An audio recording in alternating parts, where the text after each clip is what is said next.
শেখ হাসিনার শাসন আমলে সবচেয়ে বড় একটি আলোচ্য বিষয় আয়নাঘর। এই আয়নাঘর ব্যাপকভাবে পরিচিতি পেয়েছে। তাসনিম খলিল, সুইডেন প্রবাসী বাংলাদেশি সাংবাদিক, তিনি প্রথম আয়নাঘরের কথাটাই তোলেন এবং তারপর দ্রুত গতিতে এই আয়নাঘর নামটি, শব্দটি সবাই ব্যবহার করতে শুরু করেছে এবং বাস্তবে তাই হয়েছে।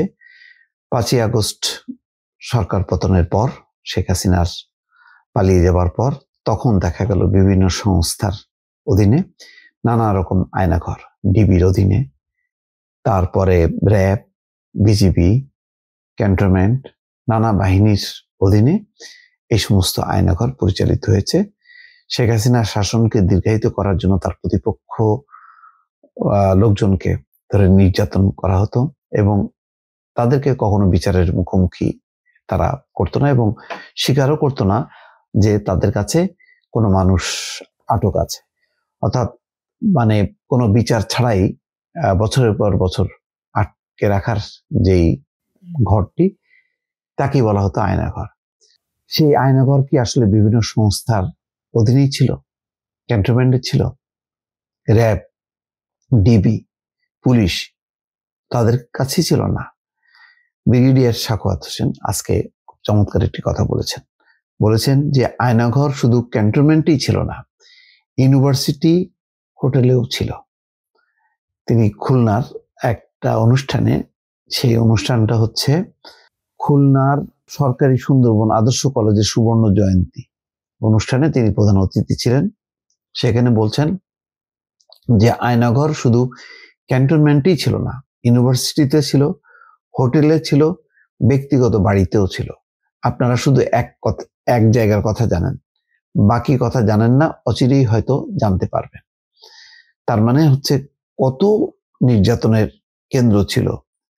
এবং শেখ হাসিনার সময় এক একজন এমপিকে ঘিরে এক একজন মাফিয়া, তারা নিজেরাই এক একটা সাম্রাজ্য, সেই সাম্রাজ্যে তাদের আয়নাঘর ছিল। নির্যাতন, প্রতিপক্ষ বা বিরুদ্ধ মত, এমনকি নিজের দলের যারা বিরুদ্ধচারণ করতো তাদেরকেও অত্যাচার করা হতো।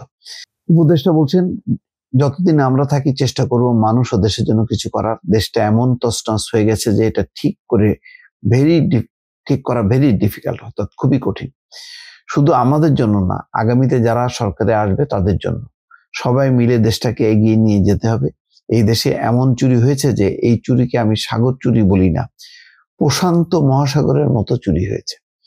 তিনি বলেন, বৈষম্য বিরোধী আন্দোলনে প্রায় 2000 তরুণ জীবন দিয়েছে। আমরা সবাই তাদের এই অবদানকে স্বীকার করি। আমাদের তরুণ প্রজন্ম যে ত্যাগ স্বীকার করেছে, এটা আপনারা বৃথা যেতে দেবেন না। এখনো সন্ত্রাস, চাঁদাবাজি হচ্ছে। অনুরোধ করব, সমাজে যারা নেতৃস্থানীয় আছেন তারা চাঁদাবাজি প্রতিহত করুন, কারণ অনেক হয়ে গেছে আর এজন্যই দেশের এই অবস্থা। তিনি বলছেন, একসময় খুলনা নগরীতে মংলা বন্দরের অফিস ছিল।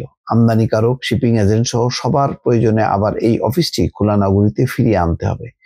মংলা বন্দর, সুন্দরবন বন্দর, এটিকে বাঁচিয়ে রাখা, আরো কার্যকর করার দায়িত্ব আপনাদের সকলের।